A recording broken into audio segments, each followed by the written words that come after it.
The chair now recognizes the gentlelady from Indiana, Ms. Houchin, for 5 minutes to ask her question. Thank you, Mr. Chairman. Thank you to the ranking member for holding today's hearing and for the witnesses for being here. The Federal Communications Commission plays an integral role in closing the digital divide, promoting competition, and ensuring Americans can access reliable communication services that are essential for work, education, healthcare, and public safety. I'm especially glad to welcome Chairman Carr and Commissioners Trusty and Gomez from the FCC here today. I also want to just commend the Trump administration for finding $21 billion in savings under the BEAD program, which I know was under Secretary Lutnick, but I do hope that that $21 billion in savings on the BEAD program will be put toward deployment in a technology-neutral way, and that it might go even to updating our national broadband map, which is what I want to focus some of my comments on today. One of the most, I think, underappreciated tools the FCC manages is the broadband map. We relied on it when I was a state legislator as we were trying to roll out a broadband grant program that would avoid overbuilding in areas that already had access.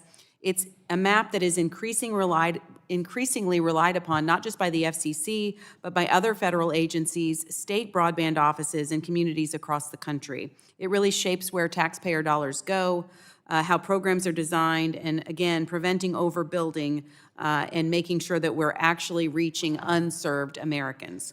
But the map is inaccurate, and if it's inaccurate, then everything down from it is at risk.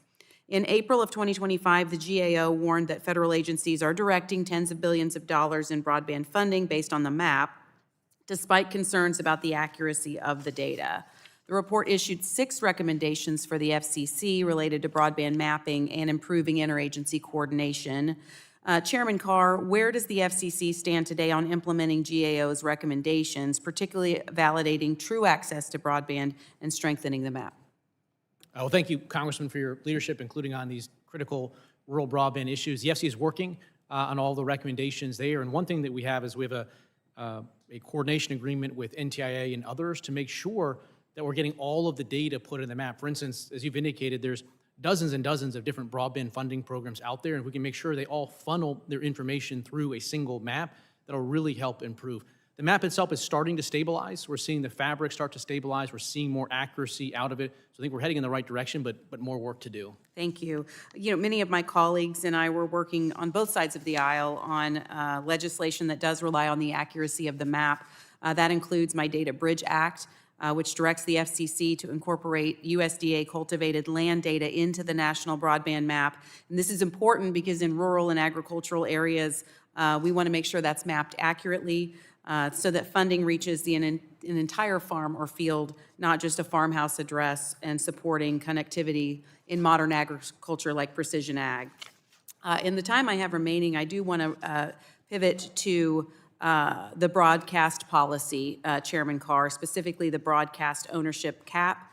It's clear the landscape for media has changed over the last several decades, and many young Americans never experienced broadcast television, moving the rabbit ears on the television so you can get your 5 stations that you could watch. And many Americans really don't know the difference between Fox News Channel and Fox 59. Under the broadcast cap, what is the impact to local broadcasters if the cap is expanded or not? Why is that an important conversation to have? And a follow-up question, and I'll give you time to close out. If big networks like NBC News, if they wanted to just get out of the broadcast business tomorrow and sell to conservative stations or any stations like a Fox or a Sinclair, wouldn't the broadcast ownership cap prevent that from happening, and is that in the public interest? Thank you, Congressman. We're looking at a number of issues related to this right now, and we haven't made any final decision. We're still taking input. I think one of the things that I've been concerned about, to your point, is you have these licensed local broadcast stations that are supposed to be serving the needs of their individual communities. But over the last dozen-plus years, you've seen these large national programmers, Comcast and Disney, that have just come to dominate those local TV stations. So when you turn on your local TV stations, almost the entire time now, you're just viewing programs that have been produced in New York and Hollywood. And so we're looking at ways, structurally and otherwise, to potentially insert some more competition. Because I think Again, if we care as a country about local news and local reporting, we want healthy local news stations, and it's expensive to produce local news. At the FCC, we had this before. We had rules relating to investment in local newspapers, and we left those rules in place, and over time, you saw investment decline and now the shuttering of local news. So the touchstone has to be localism, whether we go forward in this proceeding or not. We haven't made that decision yet. Thank you, Mr. Chairman. I look forward to continuing to work with the FCC on broadband policies, ensuring that the data is accurate. I want to give a shout out to Commissioner Trusty for her work on Data Bridge. Thank you. I do know that my community does Gentlelady's appreciate time their has local expired. news, and I look forward to continuing to work together. Thank you, Mr. Chairman.